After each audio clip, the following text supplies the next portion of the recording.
విశ్వాసు అనే గంధర్వరాజు జనమేజయుడి అరుపులను విని అక్కడికి వచ్చి జనమేజయుడితో ఇలా అన్నాడు. జనమేజయ, ఏమి తెలివి నీది! వ్యాస మహర్షి చెప్పినా వినకుండా కాలధర్మానికి వ్యతిరేకంగా అశ్వమేధ యాగం ప్రారంభించావు. దానిలో కొన్ని అనుకోని పొరపాట్లు దొర్లాయి. ఈ సందు చూసుకొని దేవేంద్రుడు నీ మీద అగ్ని పరీక్షను పిడుగులాగా పడేశాడు. అనాలోచితంగా వెనుక ముందులు చూడకుండా ఆ పరీక్షకు నువ్వు బోల్తా పడ్డావు. దేవేంద్రుడు నీకు ఏమవుతాడు? నీ ముత్తాత తండ్రి కదా. ధర్మాత్ముడైన దేవేంద్రుడు తన సొంత ఇంటి కోడలి పట్ల ఇలాంటి అపచారం చేస్తాడా? ఈ మాట నువ్వు ఆలోచించొద్దా? అసలు జరిగిందేమిటంటే, ఇప్పటికే నువ్వు 300 యజ్ఞాలు చేసి దేవేంద్రుణ్ణి మించిపోయే పరిస్థితిలో ఉన్నావు.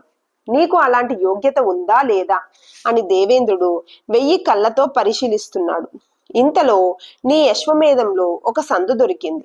అందువల్ల ఆయన తన దగ్గర ఉండే